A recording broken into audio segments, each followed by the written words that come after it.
नमस्कार दोस्तों, आप सभी को एक नया वीडियो में स्वागत है। आज मैं आप सभी को क्लास 10 का मैथ का एक्सरसाइज 14.1 के क्वेश्चन नंबर 3 के हल करके बताऊंगा। अगर इससे पिछला क्वेश्चन का वीडियो नहीं देखे हैं तो इस वीडियो के डिस्क्रिप्शन में आपको वीडियो मिल जाएगा, जाकर देख सकते हैं। देखिए क्वेश्चन है, निम्नलिखित बंटन एक मोहल्ले के बच्चों के दैनिक जेब खर्च दर्शाता है और माध्य जेब खर्च 18 रुपया है, तो लुप्त बराबरता एफ ज्ञात कीजिए।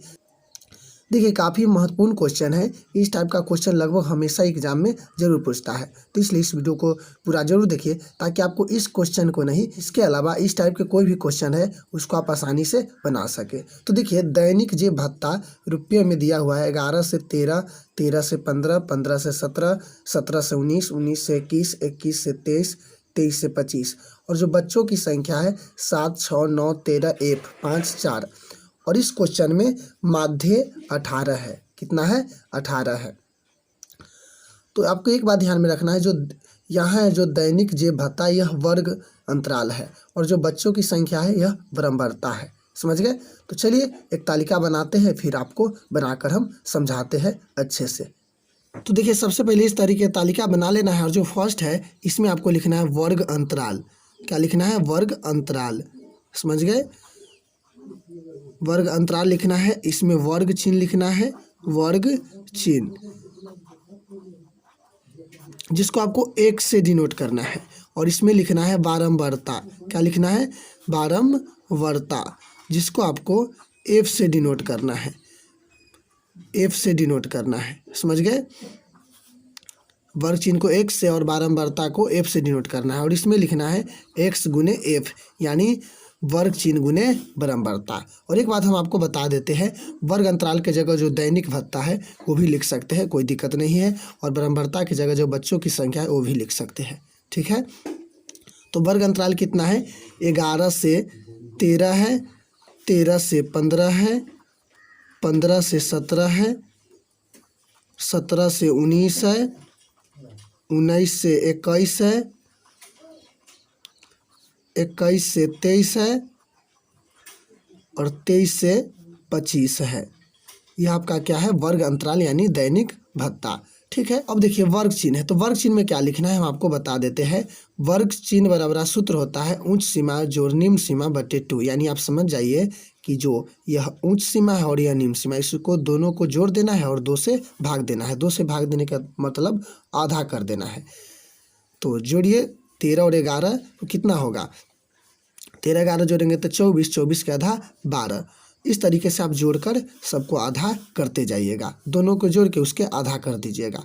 और एक हम दूसरा तरीका ये बताते हैं कि देखिए यहाँ सबका लंबाई सेम है। जब लंबाई सेम है तो आपको क्या करना है, या इसमें जितना लंबाई उतना ऐड कर देना है। बस आपको फर्स्ट के जोड़ के आधा कर लेना है, उसके बाद जितना लंबाई उतना ऐड कर दीजिएगा। तो इसमें कितना लंबाई है देख लीजिए, 17 से 19, 19 से 21, 2 है, तो 2 ऐड कर दीजिए। 12 2 14, 14 2 16, 16 2 18, 18 2 20, 20 2 22, और 22 2 24। समझ गए? आपको क्या करना है, फर्स्ट के जोड़ के लिख लेना है, उसके बाद जितना लंबाई हो उतना आपको बढ़ा देना है। कैसे किए हैं? 11 13 के जोड़े है तो 24, 24 के आधा 12, और देखिए सब में 2 का लंबाई कितना है, देखिए सबका लंबाई 2 है। समझ गए? तो 2 है तो हम 2 बढ़ा दिए हैं सब में। 12 में 2 जोड़े 14, 14 में 2 जोड़े 16, 16 में 2 जोड़े 18, 18 में 2 जोड़े 20, 20 में 2 जोड़े 22, 22 में 2 जोड़े 24। और ऐसे भी आप कर सकते हैं, जैसे देखिए 15 17 32, 32 के आधा 16, 17 19 36, 36 के आधा 18, 19 1 40, 40 के आधा 20। तो ऐसे भी आप जोड़ के कर सकते हैं, कोई दिक्कत नहीं है। बराबरता कितना है चलिए हम आपको बताते हैं। और बराबरता है 7 6 9 13 एफ 5 4। यह क्या है? बराबरता है। समझ गए? तो आपको इसमें बराबरता तो पता था और वर्ग अंतराल पता था। क्या निकालना था? वर्ग चिन्ह, और यह एक्स गुने एफ। जब आप ये निकाल लिए तो आप ये आसानी से समझ जाइएगा। इसका मतलब ये हुआ कि एक्स गुने एफ यानी वर्ग चिन्ह बराबरता को गुना करना है, यानी इसको इससे गुना करके इसमें लिखना है, इसको इससे गुना करके इसमें लिखना है, इसको इससे गुना करके इसमें लिखना है। समझ गए? तो चलिए हम गुना कर लेते हैं। 12 में 7 से गुना करेंगे तो 12 7 84। आपको समझ जाइए एक्स गुने एफ में यानी वर्ग चिन्ह और बराबरता को गुना करके उसके सामने सामने लिखना है। 14 में 6 से करेंगे, 14 छक 84, 16 में 9 से करेंगे 144, 18 में 13 से करेंगे 234, 20 में F से करेंगे 20F, और 22 में 5 से करेंगे 110, और 24 में 4 से करेंगे 96। समझ गए? तो आपको यह सभी चीज़ पूरा कर लेना है। वर्ग अंतराल, वर्ग चिन्ह, बराबरता, x गुने f, ये 4 चीज़ आपको पता होना चाहिए माध्य ज्ञात करने के लिए। समझे? क्योंकि इस वीडियो में आपको प्रत्यक्ष विधि से हल करना बताऊंगा, और प्रत्यक्ष विधि काफ़ी सिंपल विधि है और लगभग यही एग्जाम में पूछा जाता है। ठीक है? उसके बाद क्या करना है, एक बॉक्स आपको नीचे भी बना लेना है। तो चलिए एक बॉक्स नीचे भी बनाते हैं। उसके बाद बॉक्स बनाने के बाद क्या करना है, x गुने f के जोड़ना है और बराबरता के जोड़ना है। और x गुने f के जोड़ के जो लिखिएगा ना, उसके लिखना है सिग्मा एक्स एफ। क्या लिखना है? Sigma x F. और जो बराबरता के जोड़ के लिखिएगा उसको लिखना है सिग्मा एफ। समझ गए? तो यह दोनों आपको पहले पता कर लेना है।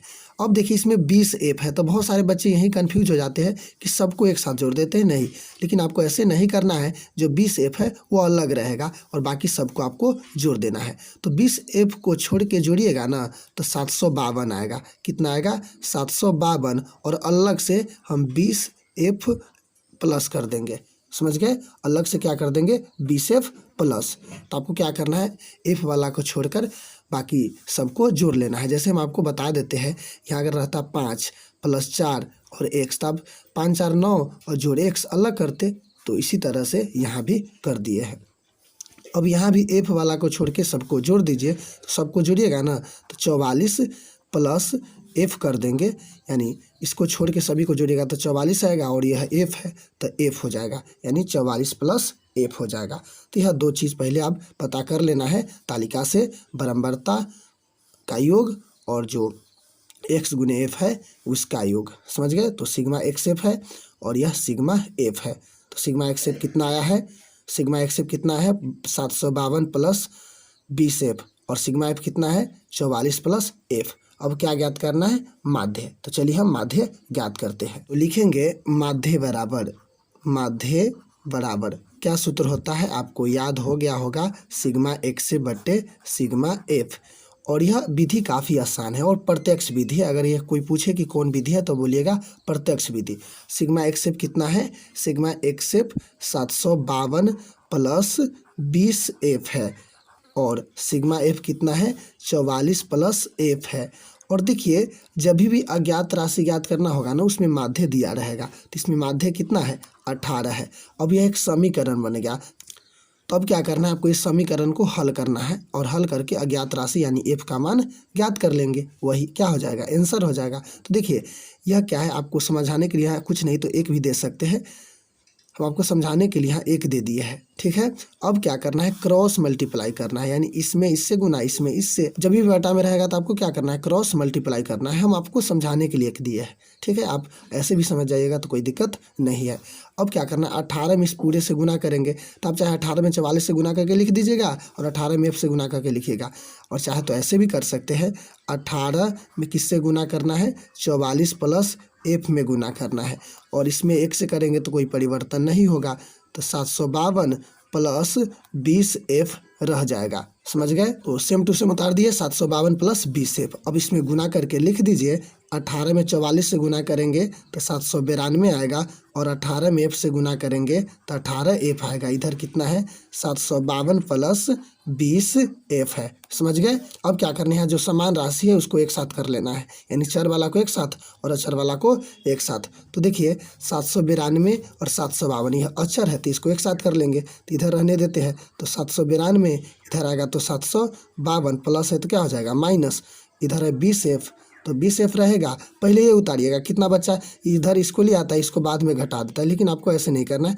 पहले इसको लिखना है 20F और प्लस है तो क्या हो जाएगा? -18F। अब देखिए 792 में से 752 घटाइएगा तो कितना आएगा? 40, और 20F में से 18F घटाइएगा तो 2F आएगा।